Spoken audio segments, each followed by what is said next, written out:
Estamos começando mais um Café com Charlie, o podcast de empreendedor para empreendedor, para falar de desafios e bastidores do pequeno empreendedor brasileiro. Esse projeto tem patrocínio da Esser Sucos e Bebidas e também das lojas da Track and Field RS. Lembrando que o propósito desse encontro é mostrar o empreendedor por trás das marcas, seus desafios, perrengues, criatividade e oportunidades, sem romantizar a jornada do empreendedor.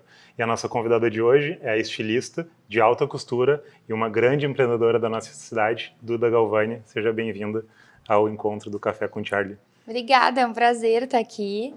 Eu admiro muito a marca, sou consumidora, amo tudo.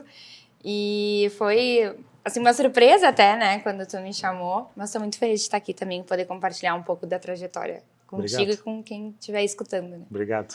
Tem algumas coisas que nos conectam, que eu já vou trazer essas perguntas para ti, mas eu queria começar lá aos 23 anos, quando tu começou, né, como empreendedora na alta costura.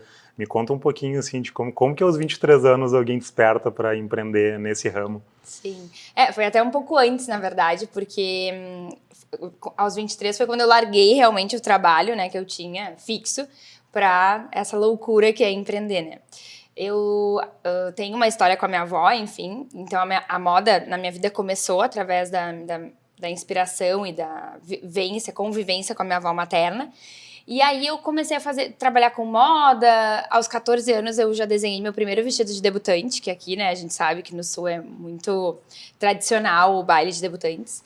E aí eu fiquei muito em dúvida se eu faria moda, queria muito trabalhar com moda. Eu sempre gostei, era uma coisa que foi muito genuíno dentro de mim, assim, essa parte lúdica, criativa.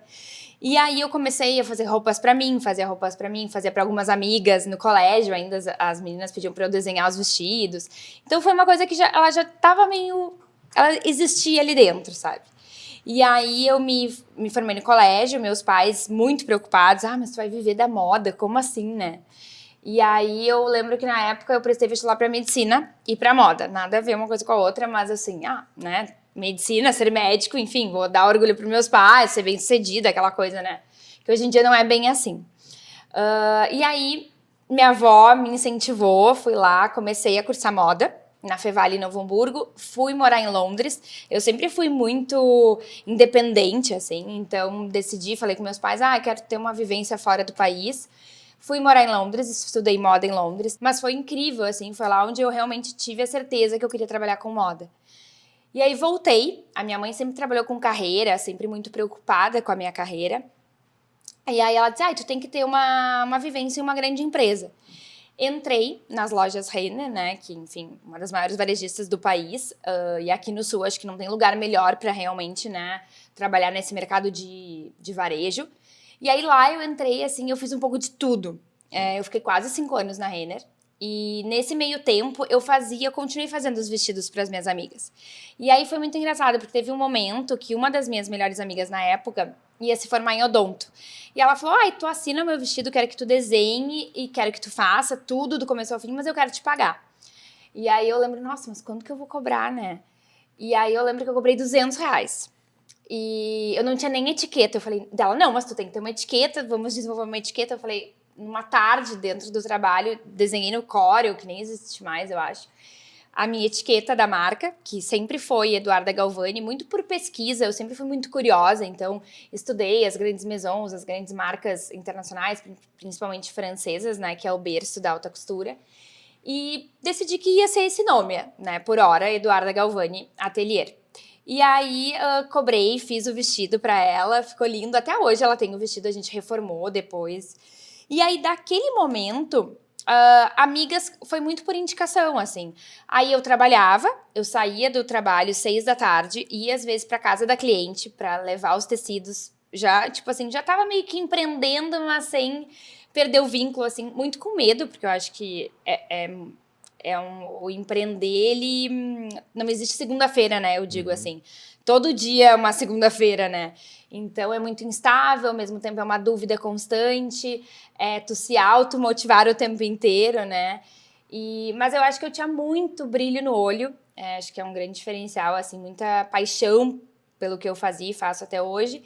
E aí eu lembro que tinha o processo de trainee na Renner, e aí eu tinha que optar. Ou eu me dedicar para a carreira executiva, né, ia seguir, assim, ou eu ia abrir meu negócio. E aí, eu não sei, assim, acho que foi muito meu coração que falou, Acho que eu já tinha uma demanda, né? As pessoas me procurando. Acho que isso também foi algo que... Tá, Eduarda, não é à toa. Tu não tá largando por nada, assim, né? E aí meio que dei um peitaço. Enfrentei meus pais. Eles sempre estiveram do meu lado, mas assim, com dúvida, né? Preocupados, eu acho. Eu lembro que eu reformei um quarto que tinha na casa da minha mãe. Meu irmão tinha ido morar em São Paulo. Pra deixar meio com carinha de ateliê, assim.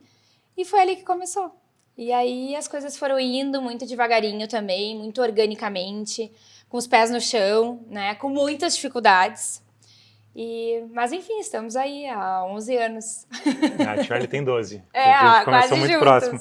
Sabe que eu tive esse questionamento também familiar no início, quando eu montei o meu projeto, que foi em 2013, que um familiar meu, não vou expor ele, mas ele disse assim, eu não acredito que tu fez faculdade para fazer bolinho de chocolate.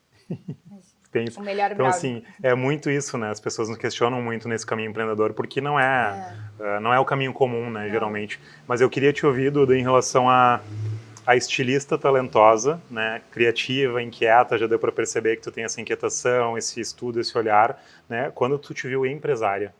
Tá. Sabe que hoje é algo que até às vezes quando, enfim, eu vou dar palestra ou converso com alguém, assim, é algo que eu tomo muito cuidado, porque eu acho que hoje a gente tem uma responsabilidade também, né? Porque tem muita gente... Eu tenho muitas meninas, por exemplo, que fazem moda, que se inspiram, e eu realmente tenho esse cuidado, porque, óbvio, trabalhar com moda é maravilhoso, é lúdico, é criativo, eu amo, assim, eu acho que se eu não tiver a parte criativa, talvez tudo vai morrendo, assim, sabe? Mas hoje, no meu dia a dia, eu praticamente sou 80% empresária e 20% estilista, assim, né? Não porque eu quero, mas porque é necessário, né? E eu, algo que eu sempre falo, assim, moda pra mim é negócio, né? Eu trabalho porque eu gosto de trabalhar, mas porque eu preciso trabalhar e porque eu escolhi trabalhar com isso, assim, né? Hoje tem pessoas que dependem de mim, então, assim, não é simplesmente, vou passar um mês viajando e, né? Então, eu tenho muita responsabilidade sobre o que eu faço. Mas eu acho que a virada, e principalmente quando eu me dei conta, assim, que eu tinha uma estrutura grande, que, meu Deus, o que vai acontecer com o meu CPF, com o meu CNPJ, foi quando veio a pandemia, né? Acho que foi muito desafiador pra gente, assim, eu fiquei quase 18 meses sem faturar. Então, eu tinha dinheiro guardado, eu botei todo o meu dinheiro lá para proteger as pessoas, para tentar diminuir o risco, tentar diminuir a crise interna, né? Porque não tinha festa, né? A gente trabalha com o que realmente não podia existir, que eram festas, celebrações, comemorações. Então, eu me reinventei de todas as formas. Eu fiz podcast, palestra, conteúdo online para vender.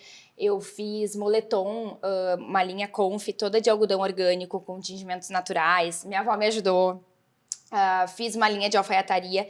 Mas nada ia suprir aquele faturamento, né, que a gente tinha até então. E a gente vinha crescendo muito. Em 2019, a gente estava para abrir um novo negócio, que eu abri, depois vendi até, que era a Egea Porter. Abri uma plataforma de second hand no meio disso.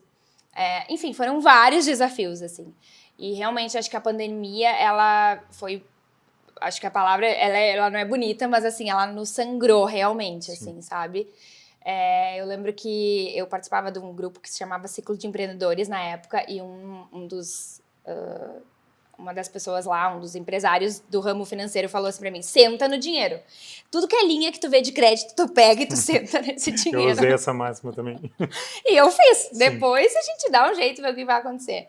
Mas foi como a gente sobreviveu, sabe? E eu sempre pensei também em não machucar o valor da marca que a gente já tinha construído. Mas acho que ali eu percebi que eu ia ter que ter um pulso muito mais firme, ia ter que olhar muito mais para números, né? Me preocupar muito com a gestão. E daqui a pouco, nesse lado criativo, deixar ele um pouco de lado, né? Ou, enfim, otimizar, trabalhar com as pessoas fazer as pessoas que estavam lá dentro também se expressarem criativamente, assim. Então, acho que esse foi o momento. E qual é o diria assim, teu calcanhar de Aquiles como empresária, assim, como gestora, onde é que tu acha que tu erra mais? Eu acho que esse lado financeiro, sim, que não é algo que eu tive escola, eu até brinco assim, hoje a gente tem consultoria estratégica, né, em alguns pilares, assim, e eu sei que é muito necessário, porque eu não tenho esse skill, né, Sempre a gente brincava até quando eu trabalhava na Renner, né? Que o estilo era, tipo, lúdico, botava tudo que era os aviamentos mais caros e o compras tirava, né? Então eu sempre tive esse lado muito do estilo de querer, tipo, fazer todas as ações de marketing. Se deixar, eu vou, né? Se deixar, eu tô fazendo desfile em Paris, entendeu? Então eu acho que tem que ter alguém para puxar, né? Então eu acho que esse seria o maior desafio, assim, equilibrar, né? Esse lado que quer conquistar o mundo, assim, que eu acho que é importante esse lado ambicioso, mas também hoje de ter os pés no chão, de conseguir deixar a empresa o mais saudável possível, né, de fazer as decisões certas. Eu acho que talvez seria mais nessa área. Acho que gestão de pessoas é o maior desafio talvez, para todo mundo. Mas eu me considero uma boa líder, assim, sabe? Eu acho que a gente tem uma gestão de pessoas muito bacana. Eu sempre tive, depois da pandemia, durante e pós-pandemia, a gente investiu muito em recrutamento de seleção, desenvolvimento de líderes, a parte de RH, né, de ter uma psicóloga para o time. Então, eu acho que é uma coisa que, assim, é difícil, né, porque eu acho que é o maior desafio do empresário, do empreendedor, mas não é uma dificuldade para mim. Então, eu acho que o calcanhar seria esse equilibrar o lado financeiro, né, a Eduarda artista e a Eduarda empresária. Agora me fala de algo que nos conecta, nossas avós. Quero ouvir mais sobre a avó Celina, a influência dela. Eu achei isso o máximo, gente. Avô e avó é tudo de bom, né? Sim.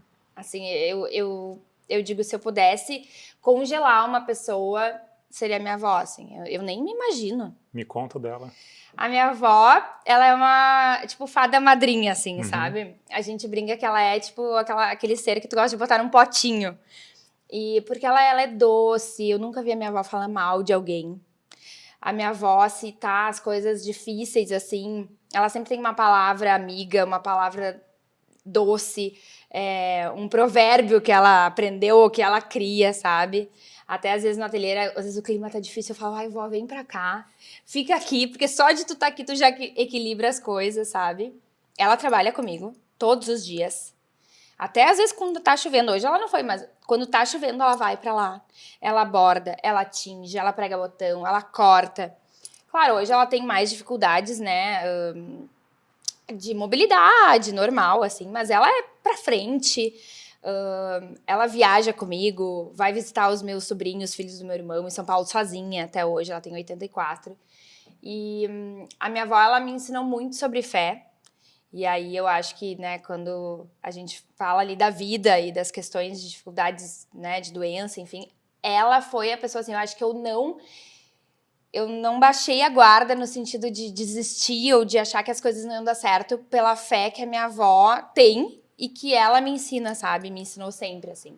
De acreditar que tudo vai dar certo, mesmo quando às vezes não tem uma luz no final do túnel. E é uma pessoa que sempre me lembra de rezar, de agradecer. A minha avó, assim, eu nem saberia colocar todos os predicados que ela tem, assim, mas ela é um ser de luz, assim. Ela é muito importante na história do ateliê, com certeza, né? Acho que começou a moda na minha vida começou por causa dela. E hoje ela é a avó de todo mundo no ateliê, sabe? Todo mundo chama ela de vó. Eu digo, eu empresto, não tem problema. E pra ela se tornou vida, sabe? Eu acho que se ela não for, se ela parar de ir, ela adoece. Sim. Sim, para quem tá na idade dela ou da minha avó, estar ativa é muito importante, né? Muito. Ter se sentir útil, inclusive, né? Com certeza. Tem eu sempre conto que quando eu era pequeno, no caso da minha avó, tu é mais nova que eu, mas a gente respondia aqueles questionários que eram uma folha com cada pergunta, e tinha uma pergunta que era qual o teu ídolo. E os meus colegas eram Ayrton Senna, Pelé e toda essa galera, e eu sempre colocava a vó Mila, né? E até hoje, assim, porque é a pessoa que é a minha referência de vida, assim, sabe? Assim como a tua avó também é pra ti, né? Com certeza, nossa. Eu ia aí voltar para o empreendedorismo, mas já que tu trouxe o gancho em relação à tua avó e questões de saúde, eu vou abordar, eu vou por esse caminho agora contigo, né? Como a gente falou nos bastidores, eu agora estou vivendo o desafio do tratamento do câncer, né? Recém-diagnosticado, estou em quimioterapia e tu teve câncer aos 32 anos, enquanto empreendedora, jovem, né? Eu queria que tu contasse um pouquinho de como é que o câncer mexeu com a tua vida e o quanto ele ressignificou, né? Porque a gente falou sobre renascimento a partir dele. Eu queria te ouvir um pouquinho sobre isso. Tá. Sabe que tem uma história até, agora eu tava pensando sobre isso, que foi muito engraçado. Eu sempre fui uma pessoa, realmente, sou muito ativa, tô sempre curiosa, sempre querendo me movimentar. Mas com a pandemia, eu fiquei muito estressada, eu tava me separando na época, então, assim, teve várias coisas que mexeram, tanto que eu acho, assim, acredito que meu câncer teve um fundo emocional muito forte, né? E aí, eu lembro que eu tinha sido convidada em dezembro para fazer um podcast em São Paulo. Super legal, de vários empresários vários empresários tinham sido convidados, então eu fiquei super lisonjeada. E como era um podcast grande, eles tinham me convidado e era dia 28 de fevereiro. E eles tinham me convidado lá em dezembro. E aí, eu descobri o câncer dia 27 de fevereiro. E foi por uma dor nas costas, assim, eu achava que era da academia, sei lá, né? Só que, por eu ser muito estressada e tava sempre envolvida com o trabalho, eu fui deixando a minha saúde de lado, sabe? E eu acho que isso é algo legal também da gente falar, porque hoje eu não abro mão de, tipo, a minha saúde mental e a minha saúde física, sabe? Então, assim, tudo que vai fortalecer isso são coisas que eu não abro mão, né? E na época eu abria muita mão. Eu não almoçava, eu não saía do ateliê pra nada, enfim, me alimentava mal, várias coisas, assim, né? Até da cabeça mesmo, assim, tava sempre muito estressada, irritada. E aí eu lembro que eu fui gravar o podcast. Eu fiquei sabendo no dia 27. E aí eu lembro que eu fui gravar o podcast e às vezes eu penso assim, a minha mãe disse, não, tu acabou de ter um diagnóstico de câncer, tu tá indo gravar um podcast. Mas eu falei isso porque acho que é legal, né? Tu hoje vivendo isso, tu tá aqui gravando, né? Podcast, querendo conversar com as pessoas. E uma das coisas que me ajudou muito na época foi o meu trabalho, sabe? Foi não ter deixado de trabalhar. Claro que tinha momentos difíceis, né? Acho que quando eu recebi a notícia, assim, tem uma coisa até de tu negar, né? Eu tive, assim, não de negar pro mundo, mas pra mim. Eu negava pra mim, eu queria ser forte. Não, tá tudo bem, tá tudo certo. Mas é como se o chão se abrisse, assim, né? E pra mulher, eu tive a questão de... Tinha um médico que disse que eu não ia poder ter mais filho. E eu falei, meu Deus, é o maior sonho da minha vida. Como que eu vou viver agora, sabe? Então, muitas coisas que tu escuta, até as coisas se estabilizarem, sabe? Então, pra mim, eu acho que o mais difícil foi não saber o que iria acontecer, né? Mas eu escolhi olhar as coisas de um modo muito positivo. E aí, eu acho que entra a questão da fé. Que, assim, eu acreditava que ia dar certo, assim, sabe? E de olhar, eu acho que o que mais o câncer me ensinou, assim, primeiro é que a gente não tem certeza de nada nessa vida e domínio sobre nada. E que sem saúde não existe nada. Porque, assim, tu pode estar aqui agora e se a gente não tiver saúde, a gente não tem como estar aqui. Né? Então, eu digo assim, um ser com saúde, ele quer muitas coisas. Um ser sem saúde, ele só quer saúde. Perfeito. Né? Então, assim, eu só queria ter saúde para poder viver os sonhos que eu ainda tinha pela frente, né? E foi bem desafiador, o meu trabalho me ajudou muito. Então eu ia pro ateliê, às vezes muito cansada. Acho que a químio traz, pra mim, o mais difícil, acho que durante a químio foi o cansaço físico. Porque a gente que é muito ativo, que tá sempre se movimentando, eu corria, fazia tudo que era esporte, daí tu te vê não conseguindo subir as escadas. Sim. Acho que pra mim isso foi mexeu assim comigo, né? Mas eu tentava continuar a vida, assim, sabe? Entendendo os meus limites, eu acho que eu passei a entender, né? Eu passei a olhar a vida de uma forma muito diferente. Tipo assim, nada pra mim é um problema hoje. Isso às vezes até é meio estranho, assim, sabe? Porque, enfim, a gente às vezes se estressa, né? Mas acho que talvez foi um grande ensinamento, assim, né? Pra quem vivia nessa adrenalina caótica. Tu passa a ver as coisas sabe que muito diferentes. eu te ouço e eu te ouço me ouvindo, sabe? Parece que você está falando por mim. Porque recentemente eu falei isso em terapia, né? Eu era uma pessoa muito estressada, muito dedicada, muito preocupado com as coisas. Tudo me preocupava, na verdade. Então, assim, qualquer problema que acontecia no negócio, eu ficava muito em cima. E aí, quando veio a questão de saúde, né? Hospital, tu, né, passa por tudo aquilo, aí tu sai do hospital, tu tem que reaprender a andar, comer, fazer as funções vitais, vamos dizer assim. E aí eu disse, opa, o mais importante sou eu, meu corpo, minha mente, minha saúde. E aí eu ressignifiquei a partir do trabalho, porque o meu oncologista, ele disse assim, Thiago, tu tem que parar, né? Faz uma pausa, vai para as montanhas, tipo, quase isso, né? Eu disse, doutor, Não. primeiro que isso não existe, segundo que não vai me ajudar, né? E aí eu, até para esse projeto que eu tô fazendo do podcast, ou outros que eu comecei a fazer pós-câncer, eu usei uma frase que eu ouvi, que eu não sei de quem é, que diz assim, se for para a morte me encontrar, que ela me encontre bem vivo. Né? E aí eu comecei a viver como eu nunca tinha vivido, né? Esses dias em terapia eu inclusive disse, eu estou exercitando pela primeira vez o auto-amor, né? Que é aquela coisa de se ver bem, independente dos seus defeitos.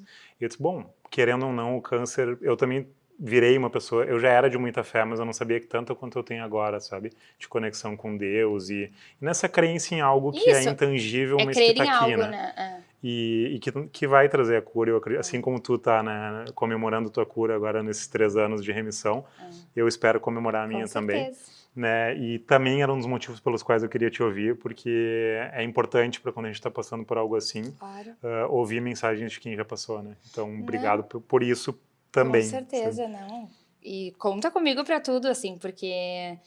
E eu acho que é isso, nós somos fazedores, né? Sim. Então a gente faz as coisas acontecer. Então, é bem isso, assim, às vezes eu ia pro meu trabalho e eu tava cansada, eu lembro que até tem uma das minhas funcionárias falou, o único dia que eu te vi foi um dia mal, foi um dia deitada no sofá cansada, mas eu nunca te vi reclamar. Porque eu acho que isso ajuda também, né? Senão a gente fica só reclamando e, enfim, não adianta nada, né? Claro, se escutar é muito importante, né? Mas é bem o que tu falou, assim, é a gente continuar vivendo, né? Exato. Queria voltar para empreendedor agora, né? Falar sobre vaidade, tá? O teu meio é um meio que tem bastante vaidade, tem bastante questões relacionadas ao ego. Eu digo, né, que eu sou um empreendedor e que pós-pandemia acabei caindo nessa cilada da vaidade pela marca que ficou conhecida, pelo, entre aspas, sucesso, e tomei muita decisão errada na vida por causa disso, né? Tu teve, inclusive, na lista da Forbes, né? Então, tipo assim, como é que tu lidou com isso? Tu acha que a vaidade, quando ela te ajuda e quando ela te prejudica ou já te prejudicou? Nossa, achei ótima essa tua pergunta, assim, porque acho que é isso, assim, no empreendedorismo, né? Todos empresários normalmente são estrelas, né? Na moda mais ainda, porque tem uma disputa de ego e tudo mais. E eu acho que é uma questão de maturidade, sabe? Porque eu já tive muito essa questão do tipo, muito legal ser convidada para tal evento. A própria questão da Forbes, assim, eu lembro que eu tinha uma lista de coisas que eu queria que acontecesse na minha vida e estar na lista da Forbes era. Acho que foi um sucesso eu ter participado, né? Óbvio, fiquei muito feliz, foi super bacana profissionalmente e tudo mais. Mas hoje eu lido com a palavra sucesso muito diferente, sabe? E aí eu acho que por vários fatores, né? Com certeza, assim, sucesso para mim hoje é poder ter tempo. Eu acho que tempo é a maior qualificação, assim, para tempo de qualidade, né? Para fazer algumas coisas que talvez lá atrás não eram importantes, assim, sabe? E até poder também direcionar o negócio, né? De forma mais saudável, sabe? Por isso que eu falo que moda é negócio para mim. Porque se é só para aparecer na capa de uma revista, se é para aparecer só na lista da Forbes e a conta não tá fechando, para mim não faz mais sentido, sabe? Talvez fizesse em algum momento. Mas hoje o sucesso é isso, assim. É poder ter um negócio saudável financeiramente, é poder, óbvio, ter um negócio prosperando, em expansão, é poder ter tempo também para viver e não só trabalhar, né? Então, eu acho que as coisas mudaram um pouco, assim, o significado para mim de sucesso, e eu acho que a vaidade talvez entra aí, né? Porque hoje, assim, tanto que hoje eu tenho 2 estilistas trabalhando comigo, eu falo muito do meu time, eu nunca escondi meu time, e hoje menos ainda. Eu adoro quando as clientes falam do meu time, porque primeiro que eu não seria nada se não tivesse também uma equipe incrível por trás. E segundo que eu, a Eduarda, não quero mais eu quero que, tipo, o ateliê cresça mais do que a Eduarda, sabe? Mas eu nem sempre tive essa maturidade, sabe? Hoje eu penso dessa forma, assim, sabe? E agora me conta uma pergunta final. Na real, eu vou ter em outra, mas eu queria saber sobre expansão, projetos futuros, para onde vai a empreendedora. Então, a gente tá em São Paulo agora, era um desejo antigo. Eu gosto muito de São Paulo, São Paulo sempre me acolheu muito bem. E a gente começou a crescer e ter muitas clientes de fora. A gente tem, hoje, 70% das nossas clientes são fora do estado. Então a gente precisava ter um ponto fixo, né? E aí o ano passado a gente criou as Raízes em São Paulo e agora esse ano oficialmente a gente tá com uma sala fixa ali nos Jardins, que não é a mesma estrutura que a gente tem, mas nem vai ser, porque eu acho que não comporta ainda. Mas é uma sala super acolhedora, é um lugar super gostoso. E aí a gente vai uma vez por mês a semana inteira, a gente faz provas, atendimentos lá. Eu tô indo 2 vezes a 3 vezes por mês fazer só atendimento, então tá cada vez mais a procura. Então, acho que já é uma expansão, assim, a gente estar lá cada vez com bases mais sólidas. E a gente tá para lançar uma marca que vai ser um e-commerce, né? Que é justamente para a marca ir além da pessoa física Eduarda, assim. Que também é um desejo e, enfim, uma forma de também pensar a vida um pouco diferente, assim, sabe? Perfeito. Tá, e agora uma dica final para uma empreendedora que está te ouvindo aqui no nosso podcast, que está começando, assim, alguma inspiração que tu pode passar para quem está lá no início dos seus perrengues e desafios. Eu acho que tudo que é aprendizado é válido, sabe? Eu não me arrependo de nada, mas eu acho que eu teria, né? E acho que uma das coisas mais importantes é ter os pés no chão, assim. As pessoas às vezes falam, tá abrindo um monte de marca, novos estilistas, novas... E que bom que tá abrindo, eu acho que concorrência é muito importante, te tira também da zona de conforto, mas eu acho que o mais difícil é tu se manter relevante por muito tempo. Então, eu acho que ter um foco é muito importante, né? Até as coisas se consolidarem.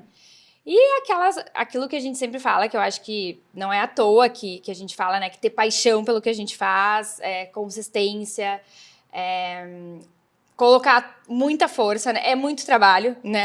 Não é à toa que as coisas acontecem. Elas só te encontram trabalhando, né? Ou alguém tem muita sorte. Mas a sorte sempre me encontrou trabalhando, assim. Então, acho que seria isso, assim. Perfeito. Muito obrigado, Duda, Eu pela que tua agradeço, participação, adorei. por estar aqui conosco compartilhando um pouquinho de aprendizado, né? Duda Galvani, neta da Vaselina, esteve conosco aqui falando sobre negócios, empreendedorismo, lembrando que esse projeto, o Café com Charlie, é um podcast de empreendedor para empreendedor, mas para mostrar muito mais do que os nossos negócios, a pessoa por trás dos negócios. Até o próximo encontro.